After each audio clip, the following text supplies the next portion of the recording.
así ustedes puedan también participar. He querido empezar con esta pregunta, ¿verdad? Que todos que trabajamos en mantenimiento deberíamos en algún momento formularnos. ¿Cuántos activos tengo en planta? ¿Verdad? Quizás ustedes tengan una idea, pero cuando se plantean la pregunta y buscan la respuesta más o menos exacta, se van a dar cuenta que no son cientos, sino muy probable es que sean miles de activos, ¿no? De todo tamaño, de todo precio, de toda envergadura, de todas los niveles de importancia, ¿verdad? Entonces, el buen gestor tiene que tener una idea clara, no solamente de cuántos activos se está manteniendo, que inclusive se pueden sumar alguna parte de la infraestructura de la empresa, sino que también tiene que tener una idea más o menos aproximada de cuál es el valor de reposición de esos activos. Es decir, ustedes deberían saber si están cuidando 15 millones de dólares, 20 millones de dólares. En fin, esos datos sirven para después hacer estimados, sobre todo cuando van a hacer presupuestos. Ahora, la siguiente pregunta, una vez que ya tenemos la respuesta de la primera, que nos podemos formular es, ¿todos estos activos son igualmente críticos? Es decir, ¿necesitan el mismo esfuerzo y cuidado? ¿O existen algunos que son más importantes que otros? De hecho, todos ustedes tienen ya la respuesta, no son iguales, ¿no? Es cierto. Pero hace falta trabajar un poco más esa respuesta. De hecho, la relación o ley de Pareto se cumple aquí también. Esa ley que dice que solo el 20% de los activos les están generando a ustedes el 80% de los problemas que enfrentan día a día sus compañías. Y es más, con este tema de la pandemia, hemos aprendido algo, ¿no? Que este 20% a sí mismo se puede todavía subdividir, como en el caso de la pandemia, ¿no? Que nos dicen que cuando la gente se infecta, de un 100% de infectados, un 80% van a ser asintomáticos. Es decir, la enfermedad va a pasar por ellos, pero no les va a causar ningún problema. Y un 20% restante van a ser algún tipo de problemas, o grave o mediano, ¿no? Ahora, de ese 20%, 15% van a tener problemas medianos y un 5% van a tener que sí o sí recibir atención médica, van a tener que ser internados. Y de ese 5%, entre un 2,5 a 3% se van a morir. Entonces, si llevamos estas cifras a nuestra relación, también pasa lo mismo, es decir, de ese 20% de equipos críticos que ustedes van a hallar, se van a dar cuenta que un 15% no son tan críticos como el 5% restante. Y de ese 5% restante pueden haber un 2 o 3% que francamente son vitales, ¿ya? Así como el significado de la palabra, son vitales. Y hacia esos equipos hay que enfocarse, ¿no? Porque hay que reconocer que ninguna empresa, por más grande que sea, tiene recursos ilimitados, ¿no? Sería mentir si alguien dice, no, mi empresa tiene dinero, así que atiendo a todos por igual. No, no es cierto. Y bueno, entonces, ¿dónde vamos a colocar nuestro escaso presupuesto? Pues en los equipos que son críticos, eso está claro. Entonces, como parte de cualquier curso de confiabilidad, debemos empezar teniendo alguna estrategia para poder seleccionar los activos, ¿no? Porque la siguiente pregunta que ahora les formularía sería, ¿y cómo determino cuáles son los activos críticos?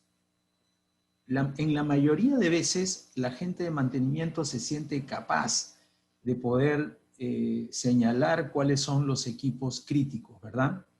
Y probablemente tenga un buen sustento, pero en un proceso formal no se lo recomendaría. O sea, no les recomendaría que ustedes como área de mantenimiento hagan esa selección de manera independiente de los activos que van a ser considerados críticos, ¿verdad? Y la respuesta a esa a esa pregunta que se puedan haber formulado ustedes, ¿y por qué no lo podemos hacer solos? Se preguntarán ustedes, ¿no? Pues es muy sencillo. Si ustedes le preguntan al superintendente de operaciones cuál es el equipo más crítico, les aseguro que esa elección no va a coincidir con la de ustedes. Él va a seleccionar al activo que le mueve más producción, ¿de acuerdo? Y por lo tanto, él lo percibe como más importante. Y razones no le faltan, ¿verdad? Porque él lo ve bajo la responsabilidad de su puesto. Ahora, si se lo preguntan a la encargada de seguridad, probablemente él les diga que será, pues, no sé, el sistema contra incendio, ¿no? Y su sustento es que si el día de mañana hay un incendio, todos se pueden morir si este equipo no funciona bien, ¿verdad? Ahora, si le preguntan al encargado del medio ambiente, él le va a decir los filtros principales, ¿no? Es decir, cada quien va a tener un sesgo en función a la función y responsabilidad que desempeña en la empresa. Si le preguntan al jefe de producción, será pues la máquina que le produce más, ¿de acuerdo? Si le preguntan al médico de planta, probablemente seleccione a la ambulancia, ¿no? Y si le preguntan al área de mantenimiento, ellos van a elegir la máquina más compleja, la más difícil de reparar, la que no tiene tanta información a la mano, la que tiene una tecnología compleja, la que tiene difícil acceso para hacer algún tipo de intervención, no lo sé. Pero les aseguro que si consultan a cada una de estas personas, donde todos son actores de alguna manera del proceso, les van a dar respuestas diferentes. Entonces, ¿qué es lo que se puede o se debe hacer ante esta situación? Bueno, tenemos que hacer un análisis de criticidad, ¿verdad? Y el análisis de criticidad es algo que ya es bastante conocido, muchos quizás ya lo han realizado en su compañía, pero sin embargo vamos a comentar brevemente para qué se hace, ¿verdad?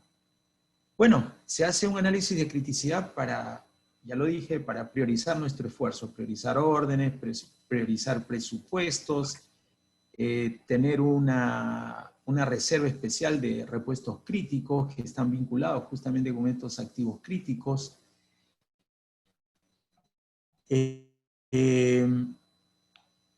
Dirigir nuestros esfuerzos a aquellas máquinas que francamente son las vitales, ¿verdad?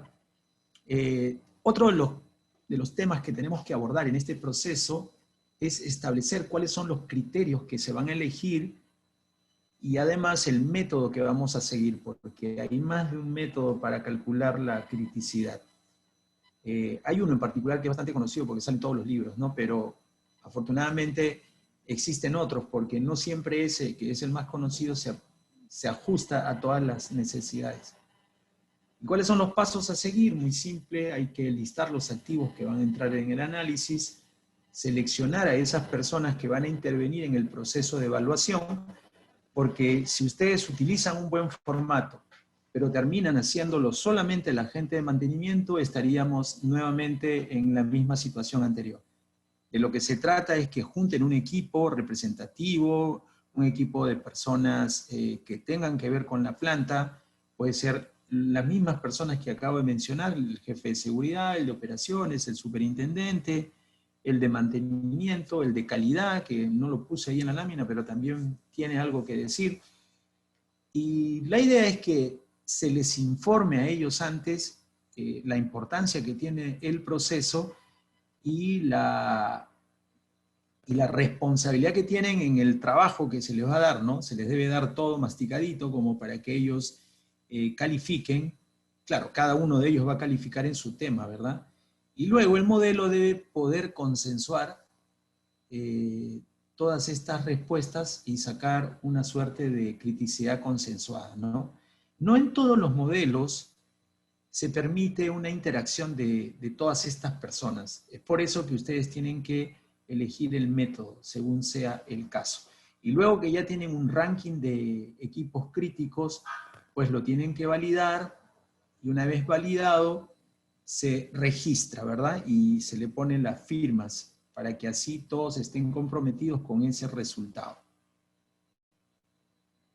Bien, normalmente si hablamos de los parámetros o criterios que debemos tomar en cuenta para hacer un análisis de criticidad, De hecho, primero va a aparecer la frecuencia, ¿no? Es decir, cuando un equipo falla con mayor frecuencia, de hecho, es más crítico. Está claro, porque falla con mucha frecuencia.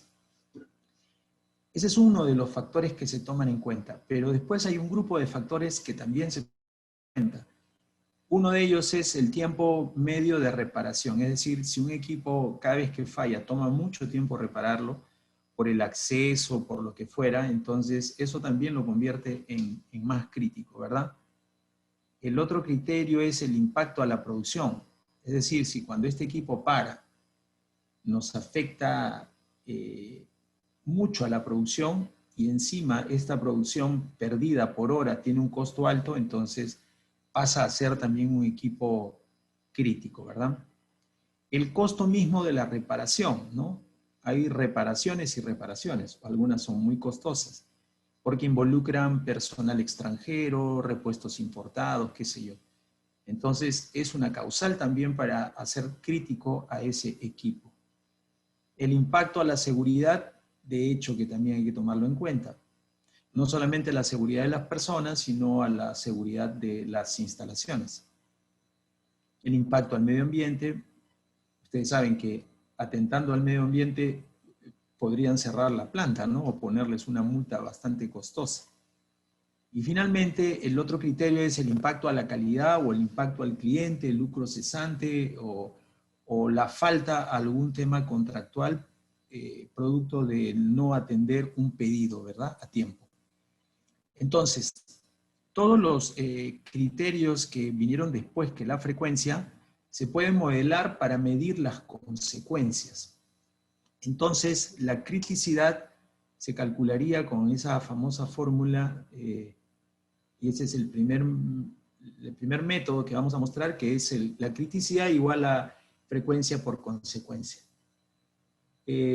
Obviamente que en el modelo más común, el que ustedes ven en los libros, no aparecen todos los factores que acabamos de mencionar, ¿no? Pero se puede modelar si ustedes lo consideran necesario para que aparezcan, ¿no? Eso también depende de la empresa y lo que involucre cada uno de estos temas en el impacto cuando una falla se produce.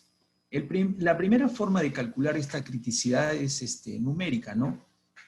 Y ahí viene un problema, porque no en todos los casos se tiene la información suficiente para calcularlo de esa manera numérica, ¿verdad? ¿A qué me refiero? Que si ustedes van a calcular la criticidad de un activo, primero que tienen que tener un histórico de cuántas veces falló en promedio mensual, anual, etcétera, ¿no? Algunas veces se tiene, no siempre se tiene. Entonces aquí se colocaría la frecuencia promedio verificada de las fallas que tiene el activo y aquí el costo de la consecuencia, ¿no? Entendiendo como consecuencia, por ejemplo, esta relación. Impacto operacional, es decir, cuánto se pierde por hora de paralización. Y como acá tenemos una frecuencia de cuántas veces ha ocurrido, se puede estimar más o menos el impacto operacional, ¿no? Obviamente que también hay que vincular aquí el tiempo promedio de falla. Y entonces este impacto se puede calcular en dólares. Ese valor que sale aquí se puede, de alguna manera, reducir el impacto si el equipo tiene un backup. Si tiene un backup, este factor hace que esto no se magnifique, ¿verdad? Y de alguna manera disminuye la consecuencia. Si no tiene stand-by, entonces sería el peor escenario, ¿no? Y luego se le pueden sumar los costos de mantenimiento, el impacto a la seguridad, al medio ambiente, a la calidad, y más o menos de esa manera se puede calcular la consecuencia, que multiplicado con la frecuencia daría un rango que sería más alto para aquellos equipos que son más críticos. Esta sería la forma cuantitativa de hallar esa criticidad. La manera semi-cuantitativa, que básicamente se hace cuando no se tienen cifras exactas, es a través de la experiencia de las personas que trabajan en planta, tener tablas donde más o menos uno diga, no, esto falla más seguido que ¿no? Este falla menos, en fin, la percepción de la gente que más sabe. Pero para eso sí se tienen que ayudar de tablas, ¿no? Tablas como esta, por ejemplo. Si, por ejemplo, el impacto a la producción es mayor a $10.000, no se sabe la cifra exacta, pero se entiende que es mayor a $10.000, entonces le pueden poner un número de 10. Si es menor a 2.001, ¿no? Y tienen valores intermedios, bastantes.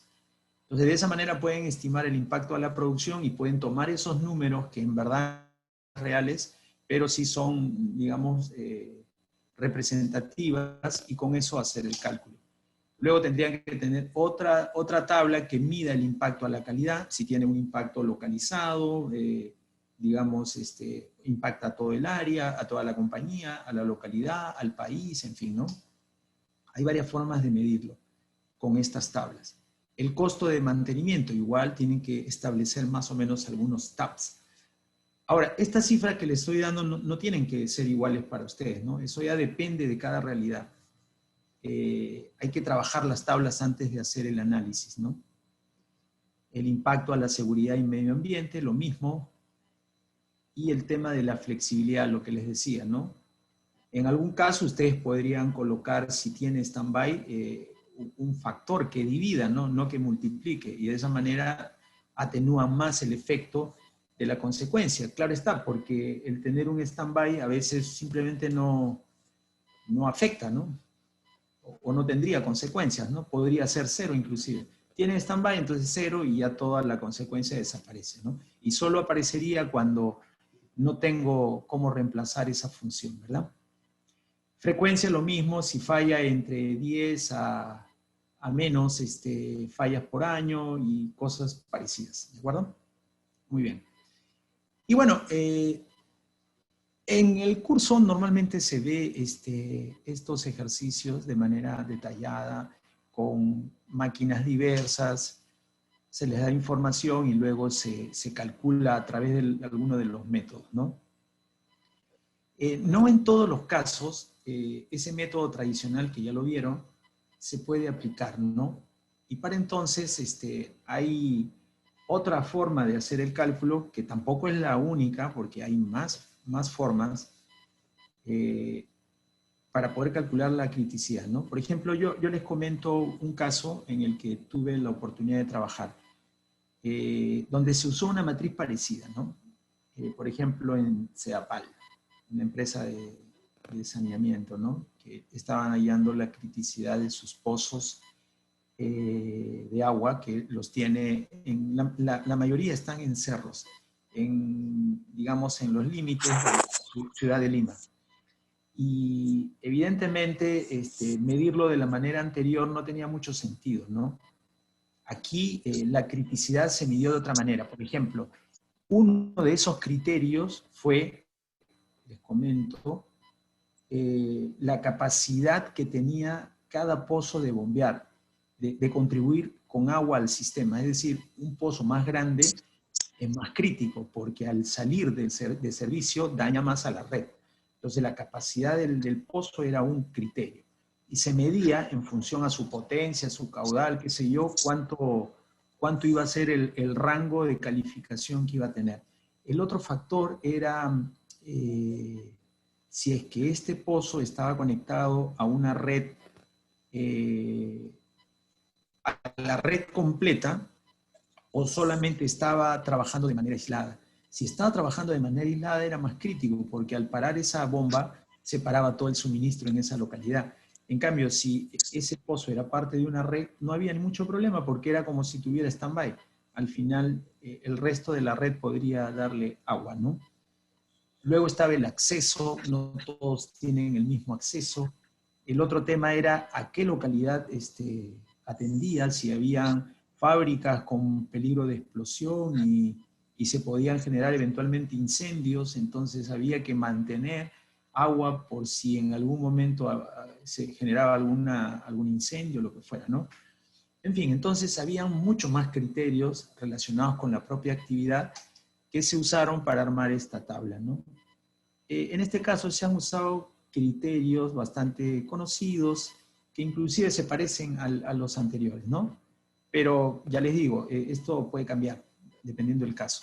Pero lo interesante es que ustedes vean aquí que usando esta tabla de de matriz de selección, pueden colocar pesos aquí para poder todavía sesgar más alguno de los criterios. Es decir, si ustedes están con problemas de calidad y tienen toda la atención de los medios, probablemente les convendría poner más peso en el tema de calidad para que al final cualquier máquina que afecte a la calidad pase a ser más importante sobre las otras, ¿no? Eso es algo que se puede hacer. Y aquí fíjense que también hay otro asunto, que hay que colocar áreas donde estos equipos están. Y esas áreas pueden contribuir también con un peso para hacer que sean más críticos los activos que están en ciertas áreas, ¿no? Es decir, podrían haber dos activos exactamente iguales, uno en el área 1 y otro en el área 2, pero no tener la misma criticidad. ¿Y eso por qué? Porque uno de ellos está en un área que es más crítica que la otra, ¿no? Desde el punto de vista de toda la organización. Entonces, de esa manera igual se pueden rankear los activos y tener un ranking de criticidad. Y este no es el último método, hay más métodos. Entonces, es bueno saber cuántas posibilidades tenemos para que de esa manera podamos ajustar el método a la situación en particular. Una vez que ya tenemos la consecuencia, lo multiplicamos por la frecuencia y ya tenemos la criticidad también, ¿no? Muy bien. Otro tema que yo creo que es bueno tratar con los participantes a cursos como este de confiabilidad y de mantenimiento es tratar de hablar el mismo idioma, ¿no? Porque yo he visto en las auditorías que hago que a veces la gente confunde los términos, ¿no? Ahora, no sé si lo hacen adrede, algunas veces lo hacen adrede, ¿no? Por ejemplo, no voy a decir nombres, no voy a decir nada de eso, pero de empresas, pero lo he visto en empresas muy grandes que tienen metas como esta, por ejemplo. 60% de preventivo, 40% de correctivo. Y las gerencias verifican ese valor todos los años, ¿no? Para ver cuál ha sido el desempeño del área de mantenimiento. Entonces, ya ustedes saben, ¿no? Si a mí me ponen la meta, yo la cumplo, ¿no?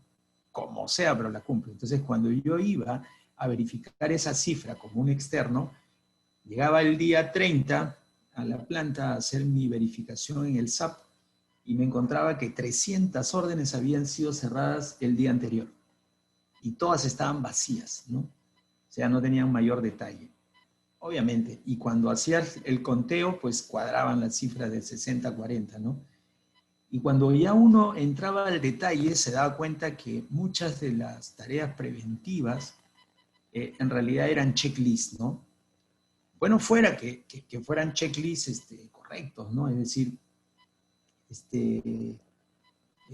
bien elaborados, ¿no? Pero, por ejemplo, habían checklists que decía estado de la faja, ¿no? Uno, el de la mañana decía bien, el de la tarde decía mal. Al día siguiente, el de la mañana decía bien, el de la tarde decía mal. Y así podía estar semanas, ¿no? Entonces yo le digo, ¿qué de preventivo tiene este checklist? Y cuando les preguntaba por qué es que uno decía mal y no pasaba nada, no se cambiaba nada, no había ninguna orden, y la respuesta que recibía es que él no sabe, ¿no? Era un operador que según ellos no sabía. Y obviamente uno se pregunta, y si no sabe, ¿qué hace haciendo ese checklist, no? En fin, entonces para algunos un checklist puede ser una tarea preventiva tradicional, para otros puede ser una tarea basada en condición, ¿no? Entonces, es bueno que uno utilice alguna norma para poder rayar la cancha, ¿no?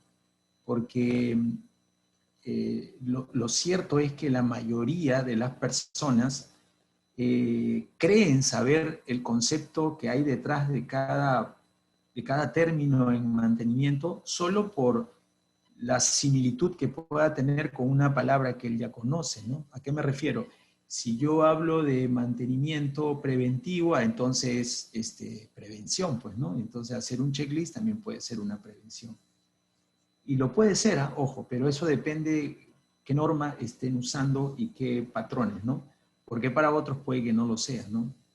Para otros el preventivo es sustitución cíclica de repuestos que no permiten la evaluación, es decir, no, si llegó el tiempo, se cambia, punto.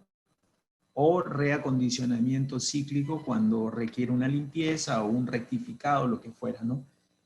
Y también pueden tener razón, ¿no? Pero coexistir diferentes puntos de vista en una misma organización yo creo que no es positivo.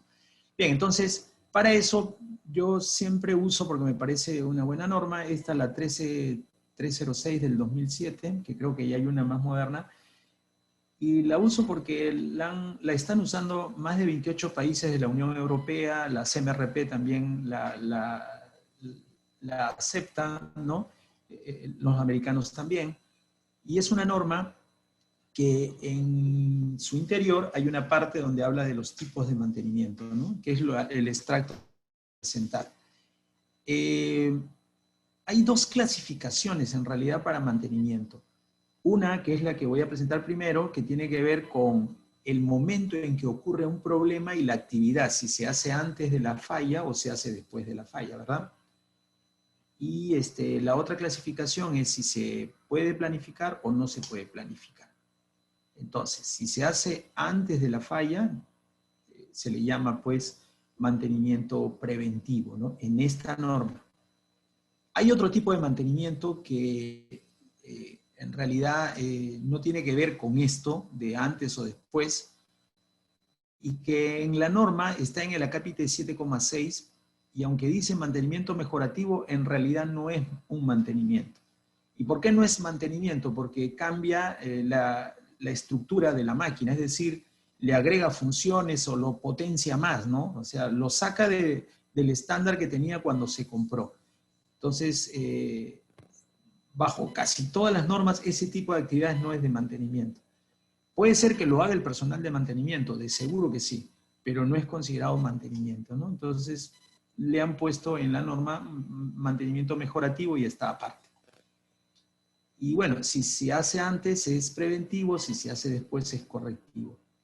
El preventivo a la vez se subdivide en mantenimiento predeterminado, que después van a ver que es el tradicional preventivo, ¿de acuerdo? Porque el tradicional preventivo no incluía el mantenimiento basado en condición, ¿no?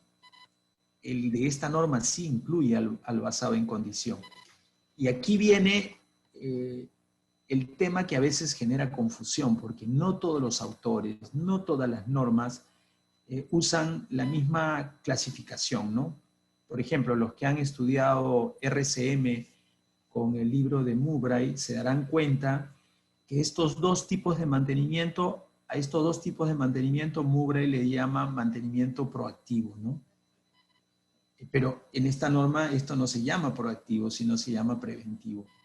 Entonces, hace falta indicar, sí, está bien, lo conozco, pero en este caso en mi empresa estamos usando esta norma y eso es válido. Muy bien, y dentro del correctivo tenemos el correctivo inmediato o el de emergencia y el correctivo diferido, ¿de acuerdo? Y después viene el predictivo, que es una variante del mantenimiento basado en condición. Y luego tenemos que si el predictivo o el basado en condición haya un problema, entonces eso genera un mantenimiento activo que puede ser preventivo o puede ser correctivo. Esto también genera un poco de confusión. ¿Cuándo es preventivo? ¿Cuándo es activo? Correctivo. Eso lo vamos a ver después. Y la otra clasificación es bastante conocida ya, que es según se pueda o no se pueda programar. Entonces, si se puede programar, el mantenimiento es mantenimiento predeterminado, que puede a su vez ser sustitución cíclica y servicio cíclico. Esta partecita de acá, en realidad no es de la 13306, sino es de la 14224. Pero la he puesto porque en realidad me parece que aportan, ¿no? Después está aquí el basado en condición, que también es programado, y el mantenimiento correctivo diferido, que también es programado. Y dentro de los no programados estará el de urgencia y el de oportunidad, ¿no? Se va la luz, hago algunos trabajos aprovechando que se fue la luz. Es un mantenimiento de oportunidad. Entonces, para aclarar ese tema del mantenimiento activo preventivo o activo correctivo, vamos a usar esta curva así rápidamente nomás para explicarlo, ¿no? Todos ustedes conocen la curva PF, saben que el inicio de un problema no está determinado porque no hay forma de saberlo, solamente se sabe que hay una zona de inicio. Lo que sí se sabe con certeza cuál es el punto P, porque aquí ya algún instrumento detectó el problema, y por eso se dice que la falla es potencial. Esta palabra de falla potencial es clave para entender lo que voy a explicar. ¿Y por qué es clave? Miren, ningún activo, o por lo menos bien seleccionado, debe tener la misma capacidad que el usuario necesita. ¿Me explico? Es decir, si el usuario necesita 800 litros por minuto, la bomba que yo le voy a seleccionar jamás debería tener 800 litros por minuto, debería tener, no sé, un 20% más, digamos 1000 litros por minuto. Y esta es la condición inicial con la que la bomba empieza a trabajar. Ustedes saben que en algún momento de su vida, sea de la marca que sea, sea de la característica que sea, tarde o más temprano va a fallar. Entonces lo primero que va a pasar es que el impulsor se va a comenzar a desgastar. Y al desgastarse va a perder diámetro, va a comenzar a bombear menos, y entonces en algún momento, con alguna medición de caudal, por ejemplo, se van a dar cuenta que ya no entrega el mismo caudal. Y entonces ustedes encuentran este punto P. ¿Y por qué dicen que la falla es potencial? Porque aun cuando ha perdido un poco y está un poco más abajo de 1000, no llega a ser un problema para el usuario porque el usuario necesita 800. ¿Estamos? Por eso se dice que es una falla potencial. Y obviamente, conforme vaya pasando el tiempo, esto se va a ir empeorando. Entonces, ¿hasta cuándo? Hasta que toque este valor y ahí se convierta de falla potencial a falla funcional parcial. ¿De acuerdo? Entonces, estos márgenes lo que determinan es el margen de deterioro que el área de mantenimiento tiene para actuar. Entonces, mantenimiento, si se organiza bien, debería actuar en algún punto de este margen para restituir la capacidad de la bomba, ¿no? Y estar haciendo aquí como un diente de sierra, sin llegar a complicar al usuario, ¿verdad? Pero ¿qué pasa? No siempre va a ser así. Entonces, si yo no hago nada, pues se va a presentar la falla funcional total, es decir, ya ahí sí la bomba para. Entonces, si yo detecto el problema en esta zona, con un predictivo, un basado en condición, en realidad es antes de que ocurra la falla, porque la falla no es esta, la falla está aquí. Y al ser antes de que ocurra la falla, lo que va a generar esa inspección es un mantenimiento activo preventivo.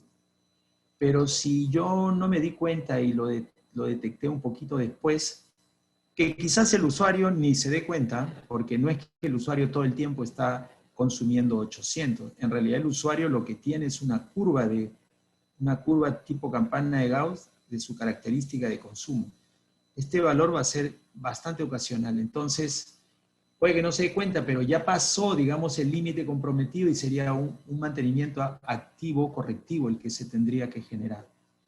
¿De acuerdo? Y es bueno también poderlos nombrar correctamente porque a través de un indicador ustedes podrían ver cuál ha sido la efectividad de sus frecuencias de inspección, porque si todas son activo, correctivo, entonces las inspecciones no les están ayudando a encontrar oportunamente la falla, ¿verdad? Bien. Entonces, para continuar con el tema, la actividad de mantenimiento, y yo que tengo bastantes años en esto, puedo decir con alguna autoridad de que ha cambiado muchísimo, ¿no? Con decirles de que yo he trabajado en grandes plantas, ¿ah? Es preferible, creo, no decir nombres, pero nosotros fumábamos en la planta, ¿no? En la planta, o sea, no había prohibición de fumar. Y es más, en cualquier momento se nos ocurría alguna idea loca para hacerle un mantenimiento. Me acuerdo que trabajaba en una embotelladora y los que conocen una embotelladora sabrán que la lavadora es un monstruo, ¿no? Una de las máquinas más grandes. Nosotros le sacábamos 10, 15 gavetas a la lavadora, que son los capachos, eso donde van las botellas, y hacíamos un hueco y con los técnicos nos metíamos, le pedíamos con el walkie-talkie a que le echaran a andar la máquina y nos metíamos como botellas haciendo todo el circuito sinuoso dentro de la máquina. Nos caía residuos de soda cáustica, sentíamos calor y en verdad podíamos ser víctimas de algún accidente, ¿no? O sea, no les voy a mentir, lo he hecho. Pero, ¿qué pasa? Que la realidad en ese momento era diferente. Ese era lo que hacía uno, ¿no? Podía yo también no hacerlo y dejar que los técnicos lo hicieran solos, ¿no? Por lo menos yo le ponía un poco más de cuidado, ¿no? Pero igual eso no se haría. Hoy por hoy no se haría eso, ¿no? Entonces, ha cambiado mucho. Y, y podemos decir, sin temor a equivocarnos, de que ahora hay una clara conciencia de que cualquier tema o cualquier falla en el área de mantenimiento pues afecta directamente a la seguridad, afecta al medio ambiente, afecta a la calidad, afecta a la producción y definitivamente afecta a la economía de la compañía. Por lo tanto, es una actividad crítica, o si quieren llámenla importante, ¿no? Como quieran. Y bueno, eso al mismo tiempo está exigiendo cada vez más respuestas del personal que está en el área de mantenimiento. Fíjense, antes, en esos tiempos que les estaba comentando, todo el que trabajaba en mantenimiento, ¿saben quiénes eran? Eran familiares de alguna persona que trabajaba en áreas administrativas y como este familiar no sabía nada que hacer, no tenía oficio ni beneficio, bueno, que trabaje en mantenimiento. De verdad les digo, o sea, mantenimiento estaba lleno de personas hechas en el fragor de la batalla. Muy pocos eran de escuela, ¿no? Pero afortunadamente las empresas también han cambiado su percepción y ahora le ponen un poquito más de cuidado para reclutar a la gente de mantenimiento, ¿no? No todas, es cierto, pero por lo menos ya hay muchas que están viéndolo de esa manera. Y más aún cuando vemos que nos estamos preocupando en aprender metodologías como esta del RCM, ¿no? Bien, entonces, llegando al tema, ¿qué cosa vendría a ser RCM, ¿no? Según definición de Murray, ¿no? El mantenimiento centrado en confiabilidad es el proceso utilizado para hacer que los activos sean más seguros, ¿verdad? Que sean más confiables y que hagan, y este es el concepto clave, y que hagan lo que el usuario quiere que hagan. Ojo que no estamos definiendo lo que es confiabilidad, estamos definiendo lo que es RCM. Y todo esto en el contexto operacional donde las máquinas operan, ¿verdad? En este punto de la sesión es donde vamos a usar el lápiz y el papel que yo les había comentado, ¿verdad? Entonces, le pido, por favor, que todos saquen un lápiz, un papel, y vamos a hacer este ejercicio. Yo voy a leerles una pregunta, ¿de acuerdo? Y ustedes van a tener una respuesta para esa pregunta. Su respuesta tiene que ser, sí, estoy de acuerdo plenamente con este enunciado. O sea, mi respuesta va a ser sí, completamente sí, y le voy a dar una puntuación de 4, o va a ser falso y le voy a dar 1. O puede ser que diga, sí, es parcialmente cierta y le doy 3, o parcialmente falsa y le doy 2, ¿no? O sea, hay 4 respuestas posibles, 1, 2, 3 y 4. Y hagan esto, o sea, marquen la pregunta, enciérrenlo en un círculo y al costado derecho le colocan el puntaje que le dan como respuesta. Y así van a seguir verticalmente colocando todas las preguntas con sus respuestas. Son 12 nada más, ¿de acuerdo? ¿Están listos, muchachos? Y luego obviamente vamos a comentar la respuesta. Bueno, la primera, el objetivo de mantenimiento, el objetivo principal de la función de mantenimiento es optimizar la disponibilidad de planta a un costo mínimo. ¿De acuerdo? Respondan rápidamente porque son preguntas muy sencillas y yo sé que ustedes tienen la respuesta. 2. Lo que el mantenimiento persigue es preservar los activos físicos de la compañía.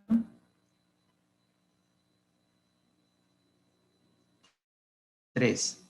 La mayoría de los equipos fallan con mayor probabilidad cuando envejecen. 4. El mantenimiento proactivo persigue prevenir las fallas. 6. La mayoría de los activos físicos idénticos o iguales ¿Se pueden tratar o trabajar con los mismos planes de mantenimiento? 6. Es necesario disponer de buena estadística de frecuencias de falla antes de poder desarrollar un plan de mantenimiento realmente exitoso.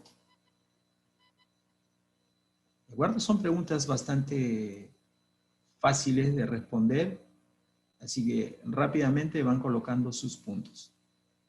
Y el último bloque. A ver, que esta barra no me deja mirarla. A ver, puede eliminarse casi totalmente la posibilidad de fallas catastróficas adoptando protecciones adecuadas en la máquina. ¿Qué dice? 8.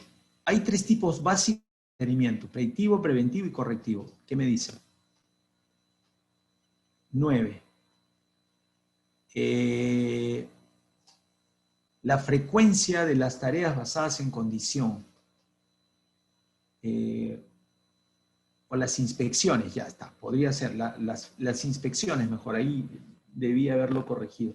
Las inspecciones, o sea, la frecuencia de las inspecciones basadas en condición, son función de la frecuencia de falla y o de la criticidad del ítem, es decir, si el ítem es más crítico, lo tengo que inspeccionar con mayor frecuencia, o si falla con mayor frecuencia, lo debo inspeccionar con mayor frecuencia, ¿de acuerdo?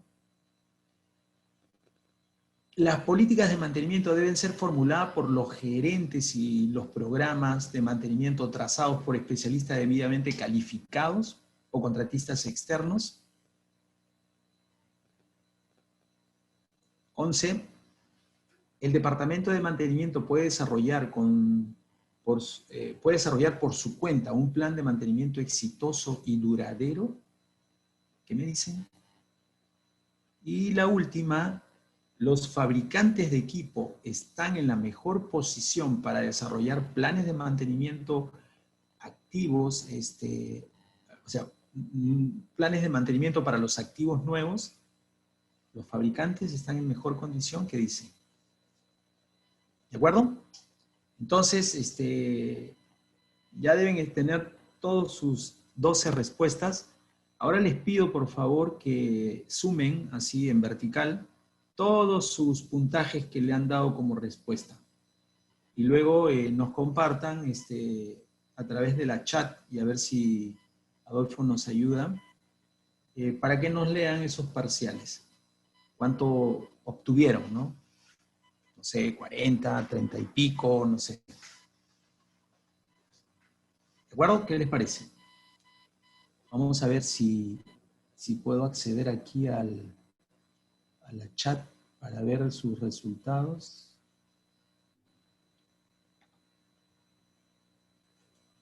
A ver, señores, por favor, escriban sus resultados. ¿Sí? Escriban sus resultados o sus resultados. Mira, hay 45, 39, 33, 42, 25. ¿Ya? ¿Qué más? Ah, yo también estoy contando el mío. A ver, veamos. Voy a contar ya. ¿Ya? Y bueno, David dice 4, pero entiendo que se habrá confundido ya. 36, 33, 36, 33, 42, 33, 33, 39, 45, 25, 27, 18, 36, 35, 29, 20, 39, 33, 31, 24, 36, 24, 36, 36, 24, 40, 37, 38, 36. Ya. Bueno, miren, en realidad habría casi solamente un aprobado, que creo que es David que puso 4. Porque la respuesta es, en realidad le puso 4, pero no respondió a todas, porque el puntaje debió haber sido 12. Es que son 12 preguntas y no hay posibilidad de poner 0, ¿no? Pero bueno, vamos a conversar sobre las respuestas, porque me imagino que la O mayoría sea, todas está... son no. Sí, todas son falsas. Lo que pasa es que lo que quiero recrear un poco es lo que la mayoría de mantenedores sintió después que Nolan y Heath hicieron una investigación. Para eso les voy a dar un preámbulo porque creo que es necesario que lo sepan. Más o menos en la década del 70 se abordó este tema, pero antes de eso, en la década del 50, ustedes no lo saben porque la mayoría no tiene edad, ni siquiera yo, porque yo he nacido en los 60, ¿de acuerdo? Los accidentes aéreos, ¿saben en qué frecuencia se daban? Se presentaban entre 2 y 3 accidentes diarios en alguna parte del mundo. Es una incidencia brutal, enormemente alta. ¿Y qué pasaba? Que algunos investigadores, fundamentalmente ingleses, se habían dado cuenta que entre más le hacían mantenimiento preventivo, y estoy hablando del preventivo tradicional, a los aviones, más frecuencia de fallas se presentaban. O sea, el efecto era al revés. Y ahora sabemos por qué eso, ¿no? Y la razón es muy simple, muchachos. Cuando ustedes le preguntan al médico qué es mejor, una operación o un tratamiento, el médico les va a decir que la mejor operación es la que no se hace, porque sabrán que cualquier operación es riesgosa, aún la más simple, ¿de acuerdo? Yo particularmente, cuando tenía 20 y pico de años, estuve así de morir por una operación de apéndice, ¿no? Muy sencilla, pero se complicó. Entonces, lo mismo ocurre en las máquinas. Nadie puede garantizar al 100% todo lo que hicieron las personas que intervinieron ahí. En realidad es un riesgo muy grande el meter la mano en un equipo que estaba trabajando bien, solamente para prevenir una falla, sacar una pieza que ni siquiera sabían si estaba dañada y ponerle una nueva, ¿no? Ese proceso es realmente peligroso. Y no lo digo yo, sino ahí están las estadísticas. Era desastroso el desempeño de las líneas aéreas. Y ellos eran bastante rigurosos con el tema del preventivo en esos años. Entonces, en la década del 60, fue un inglés, que no recuerdo ahorita el nombre, el que empezó a estudiar todas estas estadísticas y se dio cuenta que en realidad el preventivo, más que hacerle bien, le hacía mal. Entonces, él empezó a aplicar lo que podría ser el inicio de un RCM, ¿no? Pero el RCM, como lo conocemos ahora, en realidad fue el trabajo que hicieron Nolan y Heath en una línea aérea que creo que era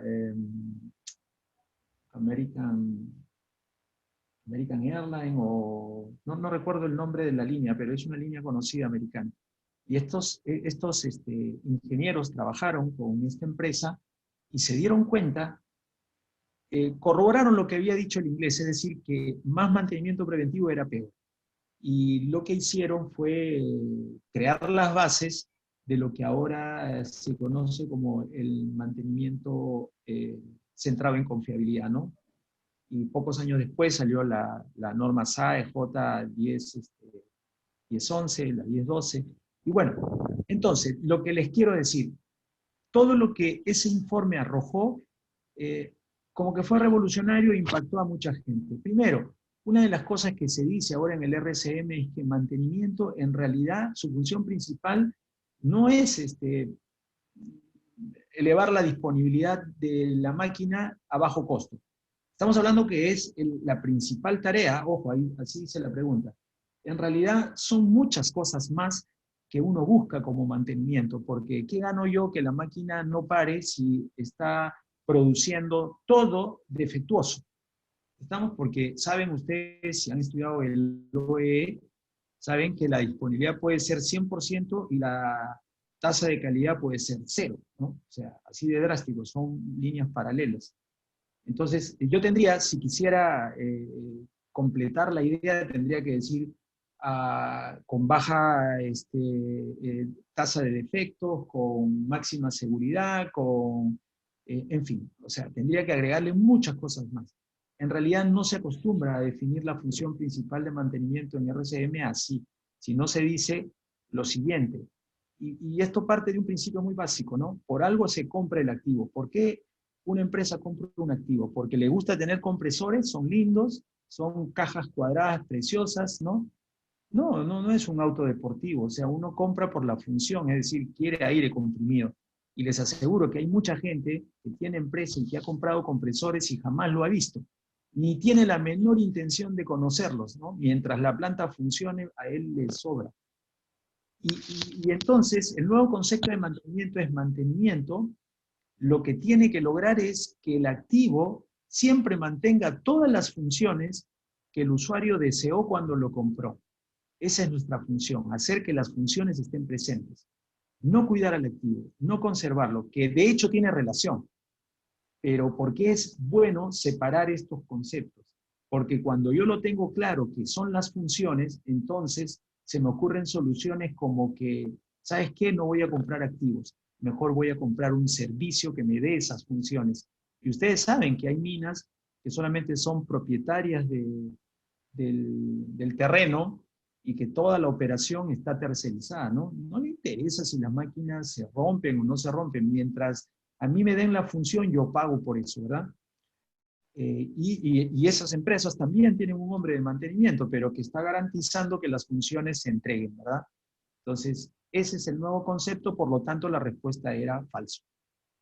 Eh, en la siguiente pregunta, ¿el mantenimiento persigue preservar al activo? Ahí viene lo otro que estaba relacionado con lo que les digo.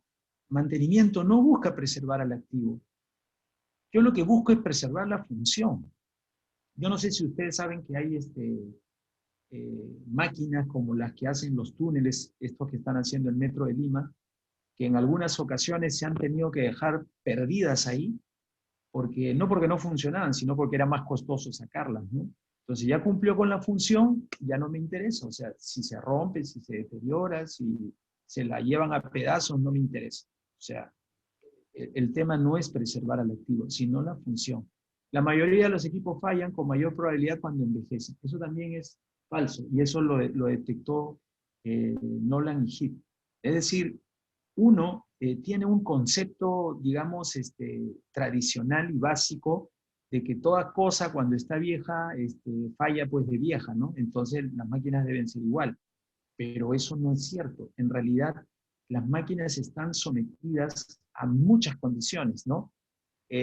Algunas sí tienen que ver con la edad, porque también es una condición más, pero otras tienen que ver a las condiciones de trabajo, al tipo de lubricante que le estás poniendo, la forma como le pones el lubricante, la forma como lo operas, la manera como montaste el rodamiento, es decir, tiene muchas, pero muchos factores que hacen que ni siquiera sea repetible a veces un periodo de vida de un rodamiento con otro, ¿no? En la misma máquina. ¿Por qué? Porque cambiaron algunas condiciones, ¿no? O simplemente se montó mal el equipo.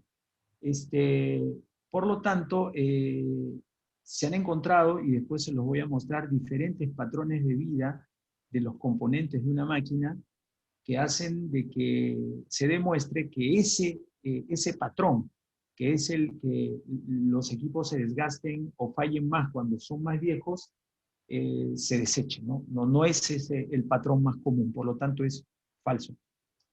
Es el menos común más bien. ¿El mantenimiento proactivo persigue prevenir fallas? No. En realidad nadie puede, por lo menos en el momento actual, nadie puede prevenir totalmente las fallas. Y las fallas no son malas per se. Las fallas se convierten en malas por las consecuencias que generan. Y yo les voy a dar algunos ejemplos. Miren, yo que antes de la pandemia viajaba mucho en vuelos domésticos, sí he visto fallar un montón de veces al avión. O sea, me ha fallado la mesita esta para el refrigerio, me ha fallado el sistema de entretenimiento, pero evidentemente ninguno de esos problemas va a hacer caer el avión, ¿sí me entienden?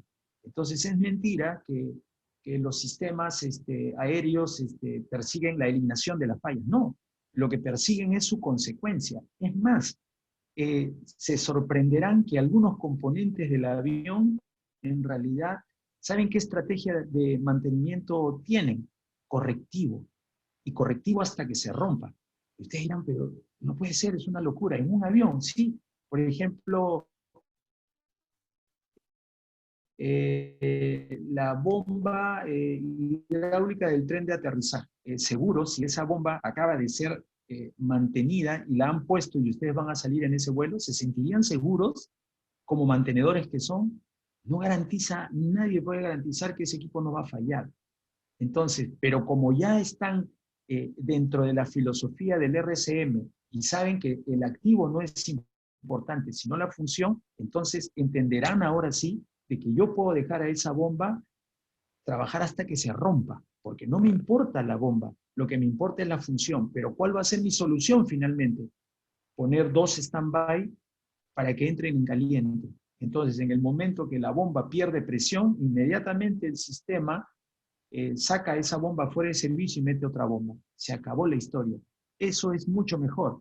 ¿Por qué? Porque cuando el avión para en un aeropuerto y hay poco tiempo, ¿qué creen? Que en ese poco tiempo que tienen, van a hacerle predictivo a la bomba. ¿Cómo le harían predictivo si el predictivo se hace con la máquina funcionando? ¿O qué se imaginan? ¿Que va a haber un técnico metido en el tren de aterrizaje en pleno vuelo haciéndole un predictivo? No tiene sentido.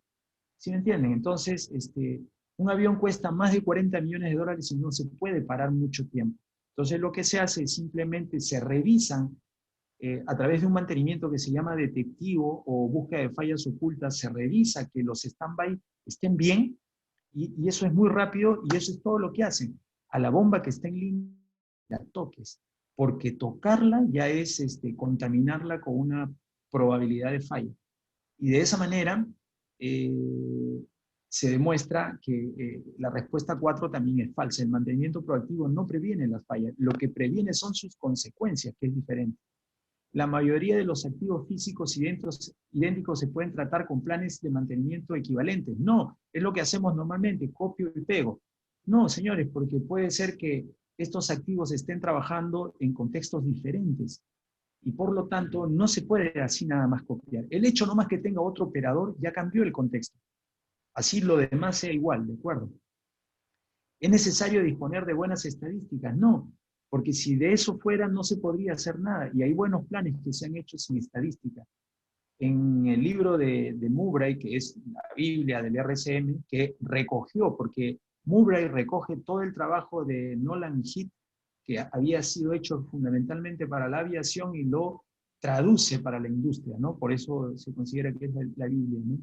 Y él dice que no se requiere, y de verdad que no. O sea, yo ya he hecho varios planes donde prácticamente no había datos estadísticos.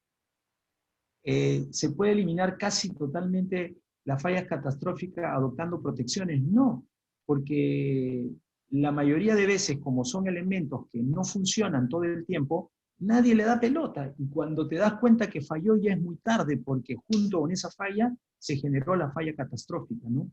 El caso más sencillo es la lámpara, la luz de emergencia. Nadie testea a ver si la lámpara está trabajando. El día que se va la luz, simplemente no prendió. ¿De acuerdo? Entonces, ¿te ayudó a tener este elemento de protección que es la lámpara de emergencia? No. Y hay muchos auditores que solamente mirando la que está ahí se quedan contentos, ¿no? Yo no me quedaría contento porque ¿qué pasa si se va la luz? ¿Prende? ¿De acuerdo? Hay 3 tipos básicos de mantenimiento. No, ya hemos dicho que hay más de 3 tipos de mantenimiento. En la misma lámina que pasamos, hace un momento vimos muchos tipos de mantenimiento. La frecuencia de las tareas basadas en condición se programan de acuerdo a la frecuencia de fallas o a la criticidad de los activos. No, en realidad, estrictamente hablando, se deberían programar por la longitud de la curva PF. Porque, a ver, si desde el punto P al punto F hay 3 meses, sería una locura establecer rutina de inspección cada 4, ¿no? Antes de que yo vaya a hacer alguna rutina, ya la máquina falló. Entonces, ¿cómo saber que no puede ser 4, ni siquiera 3, y tiene que ser entre 1 y 2? Para que sea más o menos razonable, ¿no? Tendría yo que tener esa frecuencia, perdón, esa longitud de la curva PF. Pero ¿quién lo sabe? Nadie. Es más, y a un activo no solamente le afecta una sola curva, le pueden afectar tantas curvas como modo de falla tiene, y fácil puede llegar a 50. Entonces, ¿con cuál de las curvas yo haría una frecuencia de inspección adecuada? No se maneja así porque es difícil de saberlo. Se maneja estadísticamente con un costo-beneficio. ¿Cuánto me cuesta hacer más frecuencia versus qué me costaría sufrir las consecuencias de una parada. Y a través de ese análisis se establece la frecuencia ideal. Así que esta respuesta es falsa. Las políticas de mantenimiento deben ser formuladas por los gerentes. No, ellos son los que menos saben de la máquina. Son las personas que trabajan en el día a día del equipo los que están mejor capacitados para poder hacer un plan de mantenimiento correcto. ¿El departamento de mantenimiento puede desarrollar por su cuenta planes de mantenimiento? Sí lo puede hacer, pero serían mejores si los hace consultando, por ejemplo, a su otro partner, que es uno de los más importantes, operaciones, ¿no? Y también seguridad. Yo eso sí he sido un testigo de excepción. Los fabricantes son los que menos saben de la deuda, pero desafortunadamente no hay mucho tiempo, pero los que más saben del activo somos nosotros que estamos frente a él todo el tiempo, ¿no? Obviamente que activos que ya son maduros, de hecho que el fabricante ya lo sabe, también ya ha tomado sus precauciones, pero lo que ustedes no saben, porque nosotros no somos un país donde hayan fabricantes, que en los países donde sí lo hay convenios entre grandes empresas que consumen esos activos y entonces ellos le dan activos nuevos para someterlos en prueba, ¿no? Le dan a precio muy, muy barato y encima le dan técnicos para que estén todo el tiempo mirándolos, ¿no? Y es en ese proceso donde el fabricante se da cuenta qué hizo mal en el proceso de fabricación. Y así es como los próximos modelos salen mejores. Pero en este caso ellos están haciendo la de los mantenedores o de los operadores en la planta, porque todo el tiempo están acompañando a la gente de planta. Entonces, si no fuese así, no harían eso, ¿verdad? Y casi todos los fabricantes, no conozco ninguno que no lo haga, hace ese tipo de procedimientos para cuando saca máquinas nuevas. ¿De acuerdo? Bien, muchachos, entonces, desafortunadamente el tiempo es el principal villano. Y aquí les dejo información Señores, adicional. pueden hacer sus consultas también. Sí, por si acaso, nomás para terminar antes de las preguntas, ACIEN, que es, digamos, el Instituto Colombiano de Ingeniería, tiene una certificación, me parece muy buena, en gestión de mantenimiento y confiabilidad, y estas son sus competencias, ¿no? O sea, el que demuestre tener todas estas competencias, de hecho, puede certificar, ¿no? Que dicho sea de paso, al mismo tiempo es todo lo que alguien que quiere trabajar en mantenimiento y confiabilidad debe saber para poder desempeñarse adecuadamente. Nada más, muchachos, eso es todo y espero pues sus consultas o preguntas.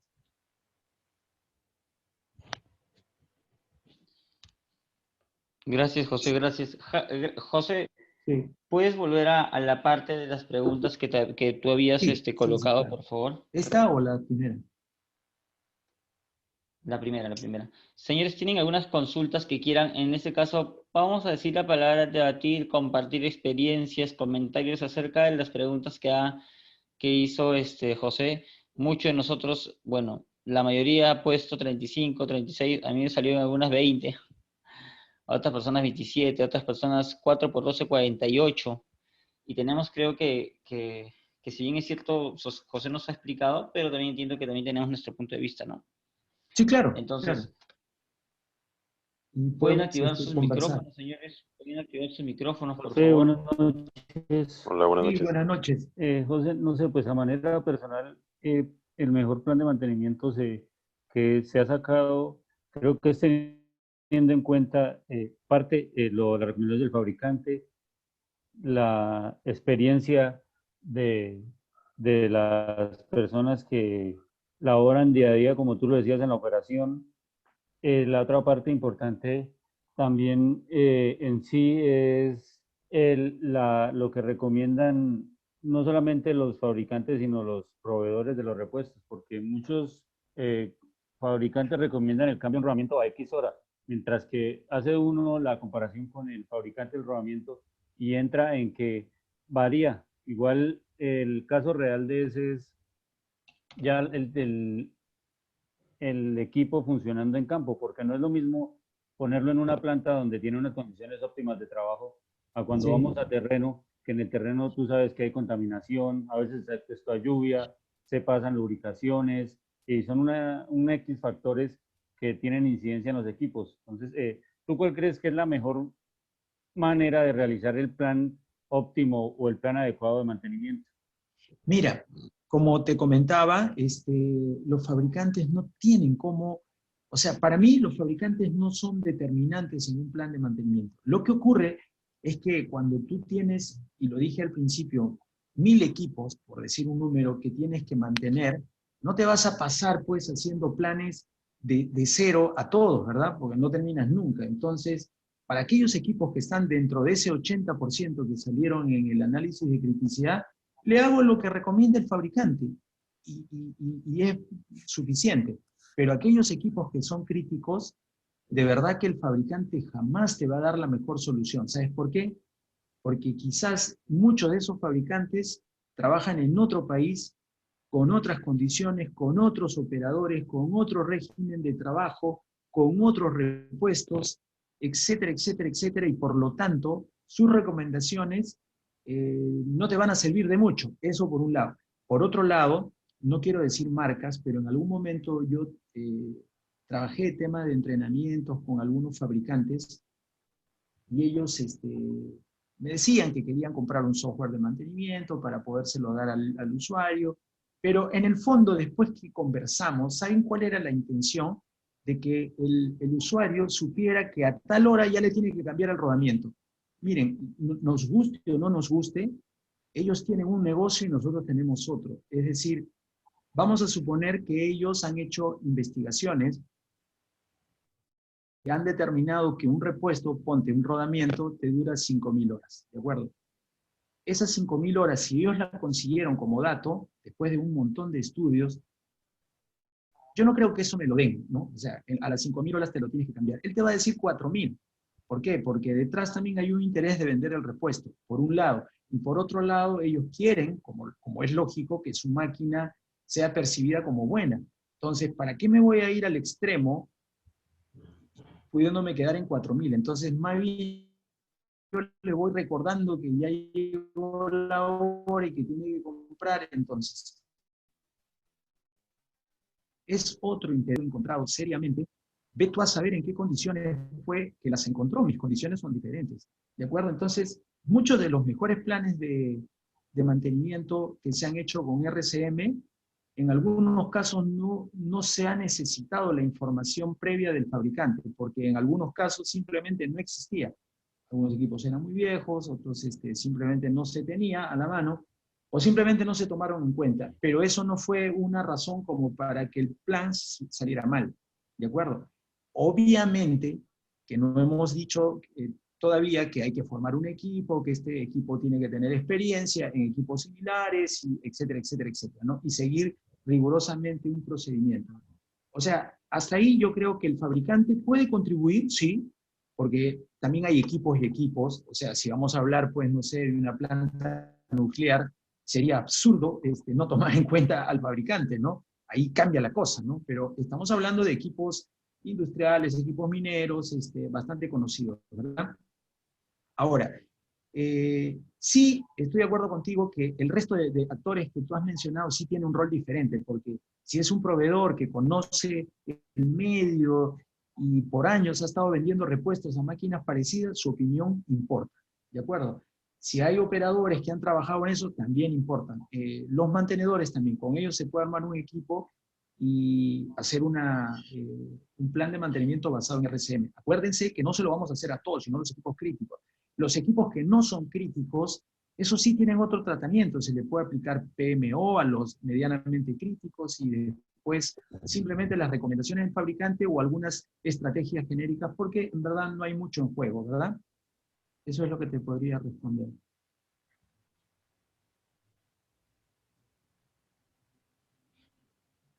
Hola, buenas noches. Buenas. José. Oscar, ¿Qué desde tal? aquí de México. ¿Qué tal? Me llamó mucho la atención que dijo que las condiciones cambian, incluso cuando realmente estoy muy pronto a iniciar labores en una empresa en la cual pues pues hay 3 turnos, o sea, se trabaja todo el día, toda hora, ¿no? Entonces, a mí me gustaría saber cómo atacar esas fallas, porque me mencionó que dependiendo del operador puede haber ciertos planes de mantenimiento, ¿no? Entonces, ¿yo cómo puedo organizar esos 3 turnos o esas fallas que se me van a presentar con respecto a esos 3 operadores? Porque cada uno tiene lo de manera diferente. Entonces, ¿cómo puedo hacer un plan de mantenimiento que me sea efectivo? Bueno, mira, en realidad, el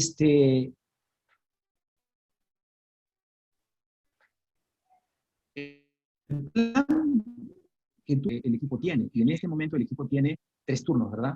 Sí, La diferencia fundamental va a estar, imagina que tienes tú 2 máquinas llenadoras, ¿no? En una planta embotelladora. Una llenadora, que es igual a la segunda, está en una línea donde se fabrica un producto que no tiene gran demanda y por lo tanto trabaja solamente en la mañana y a veces en la tarde. Pero la otra trabaja con el producto estrella y entonces trabaja los 3 turnos. Las 2 son llenadoras, las 2 son del mismo modelo, pero de hecho no vas a poder hacer estrictamente el mismo plan. ¿Por qué? Porque, ¿de acuerdo?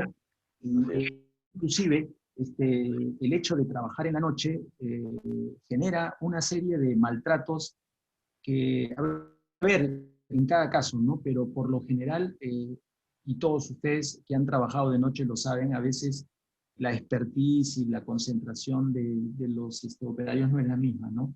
En algunos casos sí puede ser la misma porque se trata de una máquina full, una línea full automatizada que tiene sistemas SCADA y entonces no hay de qué preocuparse. La gente en realidad simplemente está a la expectativa de pasar. Ese sería un caso especial, ¿verdad? Entonces, no quiero sentenciar algo definitivo porque hay diferentes situaciones, pero lo que sí te quiero mostrar quizás con un ejemplo más, más crítico, esto que me estás preguntando. Por ejemplo, 2 camiones, ¿ya? Que tiene una empresa minera. Uno de estos camiones, imagínate que sube a la mina, a la bocamina, a través de esos caminos sinuosos que no están asfaltados y trayendo el mineral a tope. Y el segundo agarra ese mineral que puede ya estar trabajado en una planta procesadora, pero al final es el mismo peso y él lo lleva hacia una fundición que está a algunos kilómetros, pero ya el terreno es plano y es asfaltado. ¿De acuerdo? Es el mismo camión. sí. Mira, ¿qué te dice el fabricante? El fabricante te dice, vamos a suponer, a las 5.000 horas, cámbiale las zapatas de freno, por decir algo, ¿ya? A las 5.000 horas. Si ese plan se lo aplicas al camión que está subiendo a la bocamina, no te va a funcionar. ¿Sabes por qué? Porque ese camión, cuando sube a la bocamina, solamente entradora hacia la bocamina hay 2 kilómetros, pero el camino es sinuoso y tan peligroso y tan difícil que el chofer está con el embrague y el freno constantemente. Estamos, toda la carrocería se está exigiendo. Entonces, si tú le aplicas ese plan del fabricante que no tiene ni idea de cómo lo estás usando, lo más probable es que ese camión te falle antes de que tú le hagas algo, ¿no? Entonces, ahí, miren, no solamente va a cambiar las tareas, sino también va a cambiar la UMS. La UMS es la unidad de medida de servicio, es decir, es el parámetro que dispara el mantenimiento. Cuando el camión está en carretera, moviéndose libremente, ahí se usa la UMS que te recomienda el fabricante, que pueden ser kilómetros recorridos. Pero para el otro camión ni siquiera vas a poder usar esa UMS, porque si la usas, no te va a gatillar nada. Y entonces estarías esperando el problema, ¿verdad? Ahí lo que tienes que hacer es contar los días y de repente, o los viajes. Y tu UMS va a ser número de viajes o número de días, entendiéndose de que sabes cuántos viajes hace por día, y en función a eso vas a plantear tareas como chequear los pernos del chasis, revisar si la estructura no tiene rajaduras, revisar el embrague y los frenos, limpiarlos porque están llenos de polvo. Y esas tareas definitivamente, o por lo menos con esa frecuencia, no lo tiene el otro camión. No sé si este caso extremo te grafica mejor lo que quiero decir. Obviamente sí, que no sí. son los mismos casos, ¿no? Sí, pero son análogos, o sea, el ejemplo es análogo. Sí.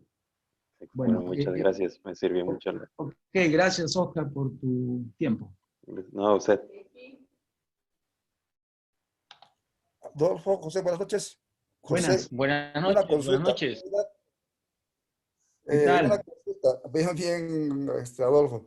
Una consulta, o me gustaría saber tu opinión o tu posición en algunas charlas que he asistido a temas de STM.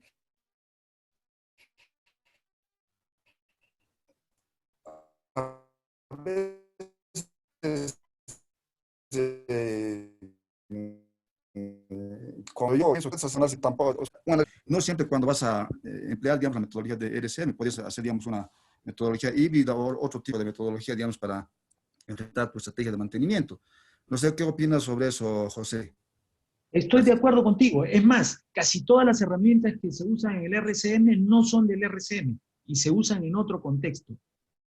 Ya lo único que es del RCM, en que están por acá, cuando uno hace una implementación de RCM, que son estas. Según la SAE JA 11011 dice, si ustedes implementan un programa de RCM en su planta, tienen que saber cuáles son las funciones y los parámetros de funcionamiento de cada uno de esos activos críticos, de qué manera fallan, cuáles son las causas con las que puede fallar, qué se puede hacer para prevenir, predecir o minimizar el efecto de la falla, y ese tipo de cosas. Entonces, el RCM es eso nada más, para poder responder a esas preguntas.